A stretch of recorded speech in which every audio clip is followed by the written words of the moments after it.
ہر انسان ہی گناہ گار ہے، خطا کار ہے۔ اس دنیا میں کوئی بھی انسان ایسا نہیں ہے جس سے کوئی غلطی، کوئی گناہ سرزد نہ ہوا ہو۔ آدم علیہ السلام سے بھی غلطی ہوئی تھی، گناہ ہوا تھا۔ رحمت کائنات صلی اللہ علیہ وسلم نے ارشاد فرمایا، ناسی آدم و ناسی ذریت، کہ آدم علیہ السلام ان سے غلطی ہوئی، اس کے بعد آدم علیہ السلام کے اولاد سے بھی غلطی ہوئی۔ عربی کا ایک محاورہ بھی ہے، اول انسان اول ناس، کہ سب سے پہلا انسان جسے اللہ رب العزت نے مٹی سے پیدا کیا تھا وہی خطا کار تھا، گناہ گار تھا۔ جب سب انسان خطا کار ہیں، گناہ گار ہیں، تو غلطی یا گناہ کا سرزد ہو جانا یہ کوئی بڑی بات نہیں ہے۔ جب وہ شخص اس پر نادم ہو، اس کا اقرار و اعتراف کرتا ہو کہ مجھ سے واقعتاً غلطی سرزد ہو گئی ہے اور اب میں اللہ رب العزت کی طرف توبہ کرتا ہوں، اللہ رب العزت کی طرف رجوع کرتا ہوں۔ اللہ رب العزت نے قرآن مجید فرقان حمید میں اہل تقویٰ کی، اہل احسان کی یہ خوبی بیان کی ہے، یہ وصف بیان کیا ہے کہ جب ان سے کوئی غلطی سرزد ہو جاتی ہے، وہ کہ گناہ کر بیٹھتے ہیں، تو فوراً اللہ رب العزت کی طرف رجوع کرتے ہیں، اللہ رب العزت سے توبہ طلب کرتے ہیں۔ اللہ رب العزت قرآن مجید فرقان حمید میں ارشاد فرماتے ہیں، والذین اذا فعلوا فاحشۃ او ظلموا انفسهم ذکروا اللہ فاستغفروا لذنوبہم، کہ میرے نیک بندے جب وہ کسی گناہ کا ارتکاب کر لیتے ہیں یا اپنے نفسوں پر ظلم کر بیٹھتے ہیں، ذکر اللہ، تو فوراً اللہ رب العزت کو یاد کرتے ہیں، فاستغفروا لذنوبہم، اور اپنے گناہوں کی بخشش طلب کرتے ہیں، اپنے گناہوں کی معافی طلب کرتے ہیں۔ رحمت کائنات صلی اللہ علیہ وسلم نے ارشاد فرمایا، انی لاستغفر اللہ فی اليوم 100 مرہ، کہ میں محمد صلی اللہ علیہ وسلم ایک دن میں 100 مرتبہ اللہ رب العزت سے توبہ و استغفار کرتا ہوں، اللہ رب العزت سے اپنے گناہوں کی معافی طلب کرتا ہوں۔ حالانکہ رحمت کائنات صلی اللہ علیہ وسلم کے سارے گناہ اللہ رب العزت نے معاف فرما دیے تھے، لیکن اس کے باوجود رحمت کائنات صلی اللہ علیہ وسلم ایک دن میں 100 مرتبہ توبہ و استغفار کیا کرتے۔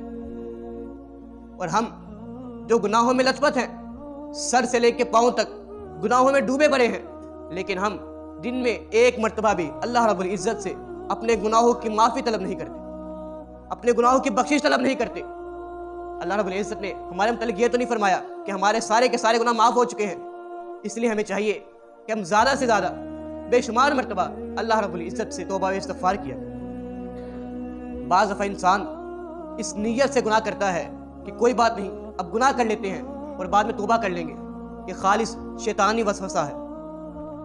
یوسف علیہ السلام کے بھائیوں کو بھی اس شیطان لعین نے یہی مشورہ دیا تھا کہ اقتلوا یوسف او اطرحوه ارضا یخل لکم وجہ ابیکم وتکونوا من بعدہ قوما صالحین، کہ کوئی بات نہیں، اب یوسف کو قتل کر دو یا اس کو کسی دور علاقے میں چھوڑاؤ، بعد میں صالح بن جانا، نیک بن جانا، توبہ و استغفار کر لینا۔ ایسے شخص کا کیا پتہ کہ وہ اس گناہ کے بعد ایک لمحہ بھی زندہ رہتا ہے یا نہیں رہتا۔ ہو سکتا ہے کہ اس گناہ کے بعد اسے توبہ کرنے کی توفیق میسر نہ آئے، یا ہو سکتا ہے کہ وہ گناہ کرنے کے بعد، اس کا مزہ چکھنے کے بعد وہ مزید گناہ در گناہ کا شکار ہوتا جائے اور وہ توبہ و استغفار کرنا بھول جائے۔ اس لیے ہمیں چاہیے کہ ہم ہر وقت جب بھی ہم سے کوئی غلطی سرزد ہو جائے، فوراً اللہ رب العزت سے توبہ و استغفار کیا کریں۔ آدم علیہ السلام سے غلطی ہوئی اور انہوں نے فوراً اللہ رب العزت کی طرف رجوع کیا اور اللہ رب العزت سے اپنی غلطی کی معافی طلب کی۔ قال ربنا ظلمنا انفسنا فان لم تغفر لنا وترحمنا لنكونن من الخاسرین، کہ اے الہ العالمین، میں بھی انسان ہوں، مجھ سے غلطی ہو جاتی ہے، مجھ سے غلطی ہو چکی ہے، لیکن اگر تو نے میری اس غلطی کو معاف نہ کیا اور مجھ پر رحم نہ کیا، لنكونن من الخاسرین، تو یقیناً میں خسارہ اٹھانے والوں میں سے ہو جاؤں گا۔ اس سے یہ بات معلوم ہوتی ہے کہ جو شخص گناہ کر بیٹھتا ہے، غلطی کر بیٹھتا ہے، لیکن اس کے بعد اس پر نادم نہیں ہوتا، پھر اللہ رب العزت اس کو خسارہ اٹھانے والوں میں سے بنا دیتے ہیں۔ وہ دنیا میں بھی خسارہ اٹھاتا ہے اور آخرت میں بھی خسارہ اٹھائے گا۔ اللہ رب العزت نے قرآن مجید فرقان حمید میں بہت سے مقامات پر توبہ و استغفار کرنے کا حکم دیا ہے۔ اللہ رب العزت قرآن مجید فرقان حمید میں ارشاد فرماتے ہیں، یا ایھا الذین آمنوا توبوا الی اللہ توبۃ نصوحا، کہ اے ایمان والو، اگر تم اپنے دعوی ایمان میں پختہ ہو، اپنے دعوی ایمان میں مضبوط ہو، توبوا الی اللہ، تو اللہ رب العزت کی طرف لوٹ آؤ، اللہ رب العزت سے اپنے گناہوں کی بخشش طلب کرو، اپنے گناہوں کی معافی طلب کرو، اور ایسی معافی، ایسی بخشش طلب کرنی ہے جو خالص ہو۔ انسان کی توبہ خالص کب ہو سکتی ہے؟ کہ اس میں یہ دو چیزیں ملحوظ رکھی جائے۔ پہلی چیز کہ وہ اپنے گناہ کا اقرار و اعتراف بھی کرتا ہے، وہ مانتا ہے کہ مجھ سے غلطی ہو گئی ہے اور وہ اپنے گناہ پر نادم بھی ہوتا ہے۔ اور دوسری چیز یہ کہ وہ اس کے بعد اس گناہ سے توبہ کر لے، آئندہ وہ پختہ ارادہ بنا لے کہ وہ آج کے بعد اس گناہ کے قریب بھی نہیں جائے۔ بہت سے گناہ ایسے ہیں اس کی وجہ سے اللہ رب العزت بندے کی دعا قبول نہیں فرماتا۔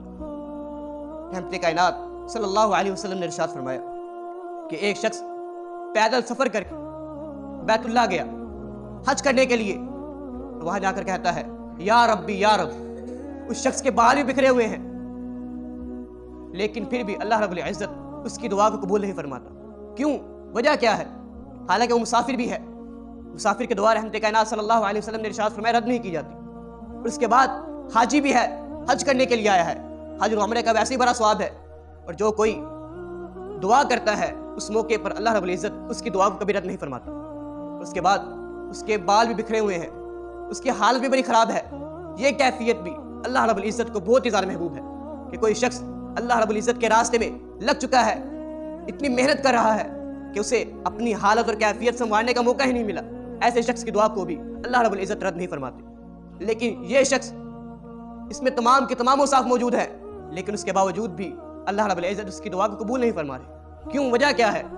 رحمت کائنات صلی اللہ علیہ وسلم نے ارشاد فرمایا کہ اس کا کھانا حرام کا ہے، اس کا پینا بھی حرام کا ہے، اس کا لباس بھی حرام کا ہے، جس غذا سے یہ نشوما پاتا ہے وہ غذا بھی حرام کی ہے۔ فَأَنَّا يُسْتَجَابُ لِذَلِكَ، ایسے شخص کی دعا کو اللہ رب العزت کیسے قبول کرے؟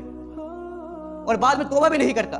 ایک شخص گناہ کرتا ہے، بعد میں توبہ کر لیتا ہے، لیکن یہ ایسا شخص ہے جو گناہ کرنے کے بعد گناہ پر نادم بھی نہیں ہے، گناہ پر بڑا خوش ہے۔